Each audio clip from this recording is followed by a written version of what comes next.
Hi hello. അങ്ങനെ ദേ ഞങ്ങളുടെ 3 താമരകൾ സെയിലായിട്ടുണ്ട്. അപ്പോൾ അത് കൊണ്ടുപോകാനായിട്ടില്ലേ ആ വീട്ടുകാർ ഓട്ടോയൊക്കെ പറഞ്ഞു വിട്ടിട്ടുണ്ടായിരുന്നു. പക്ഷേ അതിപ്പോൾ ദേ താമര കയറ്റി കൊണ്ടുപോകാനായിട്ട് ഭയങ്കര പാടാണ്. അത് ഓരോന്ന് വീതമൊക്കെ എടുക്കാൻ പറ്റത്തുള്ളൂ. നരന്തയിലെ വെള്ളവും അതിനകത്ത് കിടന്നിരുന്ന മീനും എല്ലാം മാറ്റിക്കൊണ്ടിരിക്കുകയാണ്. സത്യം പറഞ്ഞാൽ ഞങ്ങളത് സെയിൽ ചെയ്യാനാണ് വെച്ചിരുന്നെങ്കിലും ഞങ്ങൾക്ക് നല്ല രീതിയിൽ സങ്കടം ഉണ്ടായിരുന്നു കേട്ടോ.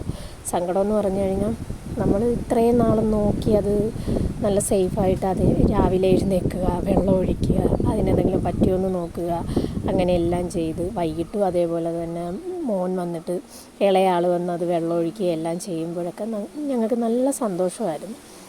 അപ്പോൾ അത് പെട്ടെന്ന് പോകുന്നല്ലോ എന്നോർത്തപ്പോഴേക്കും ഒരു സങ്കടം നല്ല രീതിയിലുണ്ട്. അങ്ങനെ വെയിൽ കയറ്റാനായിട്ട് മാക്സിമം നോക്കുന്നുണ്ട്. പിന്നെ 2 ട്രിപ്പായിട്ടാണ് കൊണ്ടുപോയത്. അങ്ങനെ അവരോട് വിളിച്ച് പറയുവാണ്, ഇങ്ങനെ എല്ലാം കൂടി ഒരുമിച്ച് കൊണ്ടുപോകാൻ പറ്റത്തില്ല, എങ്ങനെയാണ് 2ആയിട്ട് കൊണ്ടുവരട്ടെ എന്ന് പറഞ്ഞ് അവരോട് ചോദിച്ചതിന് ശേഷമാണ് അങ്ങനെ കൊണ്ടുപോകുന്നത് ഓട്ടോയിൽ. അങ്ങനെയല്ലേ അതൊക്കെ റെഡിയാക്കി അങ്ങനെ രഞ്ജിത്തേട്ടൻ കയറി പോകാനായിട്ടുള്ള പരിപാടിയിലാണ്.